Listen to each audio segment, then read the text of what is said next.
ಮತ್ತೆ ಸಿದ್ದರಾಮಯ್ಯ ಔತಣ ಕೂಟ ಕೌತುಕ ಇದು ರಾಜಕೀಯ ದೊಡ್ಡ ತಿರುವು. ನವೆಂಬರ್ 7ರಂದು ಕೆಎನ್ ರಾಜಣ್ಣ ಮನೆಯಲ್ಲಿ ಔತಣ ಕೂಟ. ನವೆಂಬರ್ ತಿಂಗಳಲ್ಲಿ ಕ್ರಾಂತಿಯಾಗುತ್ತೆ ಅಂತ ಮೊದಲು ಹೇಳಿದವರೇ ರಾಜಣ್ಣ ಅವರ ಮನೆಯಲ್ಲಿ ಚರ್ಚೆ ಆಗ್ತಾ ಇದೆ. ಅದು ಕೂಡ ನವೆಂಬರ್ 7ನೇ ತಾರೀಕು. ಏನಿದರ ರಹಸ್ಯ? ನಾನು ಯಾರಿಗೂ ಹೆದರೋದಿಲ್ಲ, ನಾನು ಯಾರಿಗೂ ತಲೆ ಕೆಡಿಸ್ಕೊಳ್ಳೋದಿಲ್ಲ ಅಂತ ಹೇಳಿ ರಾಜಾರೋಷವಾಗಿ ರಾಜಣ್ಣ ಮಾತನಾಡ್ತಾ ಇದ್ರಿ. ಈಗ ರಾಜಣ್ಣ ಅವ್ರ ಮನೆಯಲ್ಲಿ 7ನೇ ತಾರೀಕು ಔತಣ ಕೂಟ ಅಂತಂದ್ರೆ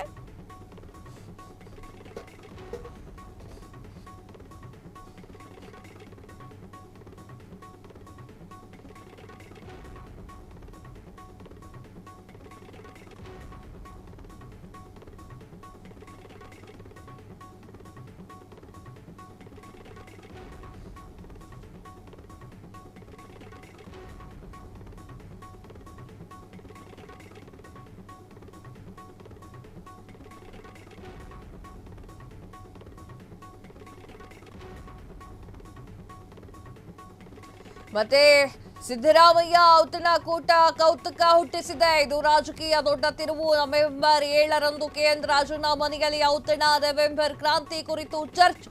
ಸಚಿವ ಸಂಪುಟ ಪುನರಚನೆಯ ಸಮಯದಲ್ಲಿ ಎಂತಹ ನಡೆ? ಹಾಗಾದ್ರೆ ರಾಜಣ್ಣಗೆ ಮತ್ತೆ ಸಿಗುತ್ತಾ ಮಂತ್ರಿ ಪಟ್ಟ?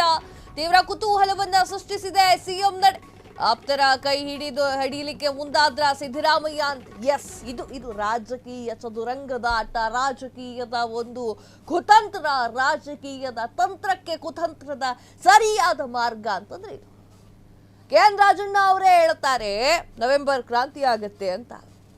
ಯಾರು ಕೂಡ ಒಪ್ಕೊಳ್ಳೋದಿಲ್ಲ, ಇನ್ಕ್ಲೂಡಿಂಗ್ ಹೈಕಮಾಂಡ್ ಒಪ್ಕೊಳ್ಳೋದಿಲ್ಲ. ನವೆಂಬರ್ ಕ್ರಾಂತಿನೂ ಇಲ್ಲ, ಏನೂ ಇಲ್ಲ. ರಾಜಣ್ಣ ಏನೋ ಹೇಳ್ತಿದ್ದಾರೆ ಅಂತ ತಲೆ ಕೆಡಿಸ್ಕೊಳ್ತಾನೆ ಇರಲಿಲ್ಲ.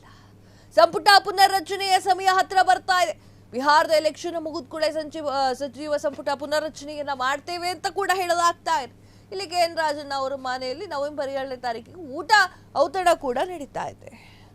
ಏನಾಗ್ತಾ ಇದೆ ಕಾಂಗ್ರೆಸ್ ಸರ್ಕಾರದಲ್ಲಿ?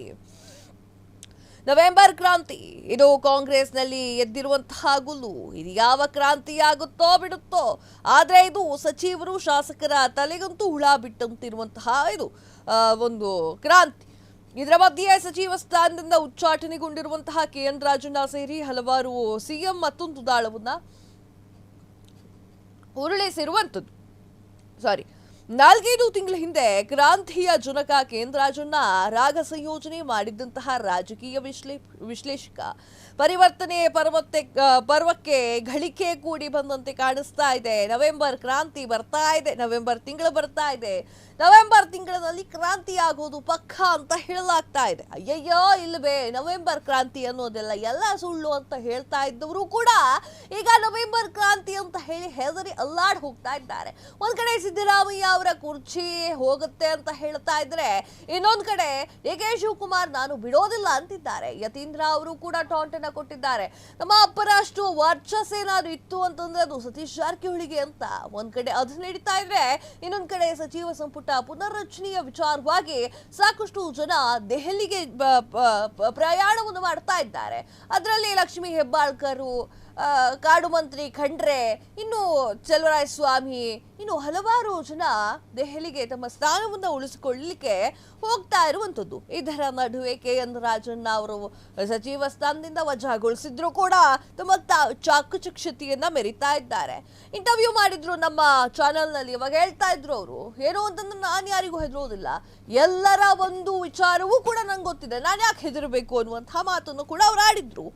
ನವೆಂಬರ್ ಕ್ರಾಂತಿಯ ಗೀತೆಯನ್ನ ಹಾಡಿರುವಂತಹ ಸಿಎಂ ಡಿ.ಕೆ. ಶಿವಕುಮಾರ್ ಬಣದ ನಡುವೆ ಅಸ್ತ್ರಶಸ್ತ್ರದ ಪ್ರಯೋಗ ವಿರಾಮ ಬೀಳುವಂತೆ ಕಾಣ್ತಾ ಇದೆ. ನವೆಂಬರ್ ಮಧ್ಯದಲ್ಲಿ ಸಿದ್ದರಾಮಯ್ಯ, ಡಿ.ಕೆ. ಶಿವಕುಮಾರ್ ಡೆಲ್ಲಿಯಲ್ಲಿ ಹೋಗ್ತಾ ಇರುವಂತದ್ದು. ಇದರ ನಡುವೆ ಬಣ ಡಿನ್ನರ್ ರಣತಂತ್ರವನ್ನ ಕೂಡ ಹೂಡಿದೆ. ನವೆಂಬರ್ 14ರಿಂದ 3 ದಿನಗಳ ಕಾಲ ಸಿದ್ದರಾಮಯ್ಯ ದೆಹಲಿ ಪ್ರವಾಸವನ್ನು ಮಾಡಿದ್ದಾರೆ. ವೀಕ್ಷಕರೇ, ಕಪಿಲ್ ಸಿಬಲ್ ಪುಸ್ತಕ ಬಿಡುಗಡೆಯ ನೆಪದಲ್ಲಿ ಸಿಎಂ ಸಿದ್ದರಾಮಯ್ಯ ಅವರು ದೆಹಲಿ ಯಾತ್ರೆಯನ್ನು ಮಾಡ್ತಾ ಇದ್ದಾರೆ. ಇದೇ ವೇಳೆ ಹೈಕಮಾಂಡ್ ನಾಯಕರನ್ನ ಭೇಟಿಯನ್ನ ಮಾಡಲಿಕ್ಕೆ ಸಿಎಂ ಸಿದ್ದರಾಮಯ್ಯ ಪ್ಲಾನ್ ಮಾಡಿಕೊಂಡಿದ್ದಾರೆ. ಯಾವಾಗ? ನವೆಂಬರ್ 14ರಿಂದ 3 ದಿನ. ನವೆಂಬರ್ ಕ್ರಾಂತಿಯ ಬೆನ್ನಲ್ಲೇ ಸಿದ್ದರಾಮಯ್ಯ ಅವರು ರಾಜಕೀಯ ರಣತಂತ್ರವನ್ನ ಹೆಣಿಲಿಕ್ಕೆ ರೆಡಿ ಮಾಡಿದ್ದಾರೆ. ಸರ್ಕಾರಿ ಕಾರ್ಯಕ್ರಮಗಳ ನಿಮಿತ್ತ ತುಮಕೂರಿಗೆ ತೆರಳುತ್ತಿರುವಂತಹ ಸಿದ್ದರಾಮಯ್ಯ ಕಾರ್ಯಕ್ರಮವನ್ನು ಮುಗಿಸಿ KN ರಾಜಣ್ಣ ಅವರ ನಿವಾಸದಲ್ಲಿ ಅವತ್ತಿನ ದಿನ ಔತಣ ಕೂಟವನ್ನ ಕೂಡ ಮಾಡಲಿದ್ದಾರೆ. ತುಮಕೂರಿನಲ್ಲಿ ತಮ್ಮ ನಿವಾಸದಲ್ಲಿ ಸಿದ್ದರಾಮಯ್ಯಗೆ ರಾಜಣ್ಣ ಅವರಿಂದ ಡಿನ್ನರ್ ಕೂಡ ಕೊಡಲಾಗುತ್ತೆ. ದೆಹಲಿಗೆ ತೆರಳುವ ಮುನ್ನ ನವೆಂಬರ್ 7ರಂದು ಔತಣ ಕೂಟ ಬಹಳ ಕುತೂಹಲವನ್ನ ಮೂಡಿಸಿದೆ. ಸಿಎಂ ಸಿದ್ದರಾಮಯ್ಯ ಬಣದಲ್ಲಿ ಗುರುತಿಸಿಕೊಂಡಿರುವಂತಹ ಮಾಜಿ ಸಚಿವ KN ರಾಜಣ್ಣ ಆದರೆ ಹೈಕಮಾಂಡ್ ನಾಯಕರ ಕೆಂಗಣ್ಣಿಗೆ ಗುರಿಯಾಗಿರುವಂತಹ ಸಚಿವ ಸ್ಥಾನವನ್ನ ಕಳೆದುಕೊಂಡಿದ್ದಾರೆ. ಅವರು ಸಚಿವ ಸ್ಥಾನದಿಂದ ವಜಾಗೊಳಿಸಬೇಕು ಅಂತ ಹೇಳಿದ ತಕ್ಷಣ ಸಿದ್ದರಾಮಯ್ಯ ಅವ್ರ ಕಣ್ಣಲ್ಲಿ ನೀರು ಬಂದಿದೆ. ಅಯ್ಯೋ, ನನ್ನ ಆಪ್ತ ಸ್ನೇಹಿತ ಹೋಗ್ತಾ ಇದ್ದಾರಲ್ಲಪ್ಪ, ಬಾಯ್ ಸುಮ್ಮನೆ ಕುತ್ಕೊಳ್ಳದೆ ಏನೇನೋ ಮಾತಾಡಿ ಹೈಕಮಾಂಡ್ ಕೆಂಗಣ್ಣಿಗೆ ಗುರಿಯಾದ್ರಲ್ಲಪ್ಪ ಅಂತ ಹೇಳಿ ಸಿದ್ದರಾಮಯ್ಯ ಅವರು ಗಳಗಳ ಅಂತ ಕಣ್ಣೀರ ಹಾಕಿದ್ದಾರೆ. ಹೈಕಮಾಂಡ್ ನಾಯಕರಿಂದ ಘೋಷಣೆಗೆ ಒಳಗಾಗಿರುವಂತಹ ತಮ್ಮ ಆಪ್ತನ ಕೈ ಬಿಡದೆ ಜೊತೆಗೆ ಕರೆದುಕೊಂಡು ಹೋಗ್ಲಿಕ್ಕೆ ಸಿದ್ದರಾಮಯ್ಯ ಡಿನ್ನರ್ ಸಭೆಯಲ್ಲಿ ಭಾಗಿಯಾಗ್ತಾ ಇದ್ದಾರೆ ಅಂತ ಹೇಳಿ ಸಾಕಷ್ಟು ಜನ ಮಾತನಾಡ್ಕೊಳ್ತಿದ್ದಾರೆ. ಆದ್ರೆ ಇದೇನೇ ಇರಲಿ, ಡಿನ್ನರ್ ಮುಗಿಸ್ಕೊಂಡೇ ನೋಡಬೇಕಾಗಿದೆ. ರಾಜಣ್ಣ ಕರೆದಿರುವಂತಹ ಈ ಒಂದು ಡಿನ್ನರ್ ಕಾಂಗ್ರೆಸ್ನ ಶಾಸಕರು, ಸಚಿವರು, ಸಚಿವಾಕಾಂಕ್ಷಿಗಳು ಭಾಗಿಯಾಗುವಂತಹ ಸಾಧ್ಯತೆ ಇದೆ ಅಂತ ಹೇಳಲಾಗ್ತಾ ಇದೆ. ಈ ಮೂಲಕ ಸಿಎಂ ಡೆಲ್ಲಿಗೆ ತೆರಳುವ ಮುನ್ನ ಮುಂದಿರುವಂತಹ ಶಕ್ತಿ ಪ್ರದರ್ಶನ ಔತಣ ಕೂಟ ಅಂತ ಹೇಳಲಾಗ್ತಾ ಇದೆ. ಅಂದ್ರೆ DK ಶಿವಕುಮಾರ್ ಅವರು ಇಂಡೈರೆಕ್ಟ್ಲಿ ರಾಜಣ್ಣ ಅವರನ್ನ ತೆಗಿಲಿಕ್ಕೆ ಕಾರಣ ಅಂತ ಸಾಕಷ್ಟು ಜನ ಮಾತಾಡ್ಕೊಳ್ತಿದ್ದಾರಲ್ಲ. ಈಗ DK ಶಿವಕುಮಾರ್ ಅವರಿಗೆ ಶಕ್ತಿ ಪ್ರದರ್ಶನ ಮಾಡಬೇಕು, ಅದನ್ನು ತೋರಿಸ್ಬೇಕು. DK ಶಿವಕುಮಾರ್ ಅವರಿಗೆ ಮೊದಲು ತೋರಿಸ್ಬೇಕು ಸಿದ್ದರಾಮಯ್ಯ ಅವರು, ಅದಾದ ನಂತರ ಹೈಕಮಾಂಡ್ಗೆ ತೋರಿಸ್ಬೇಕು ನಮ್ಮ ಜೊತೆಗೆ ಇಷ್ಟು ಶಾಸಕರಿದ್ದಾರೆ, ಸಚಿವರಿದ್ದಾರೆ.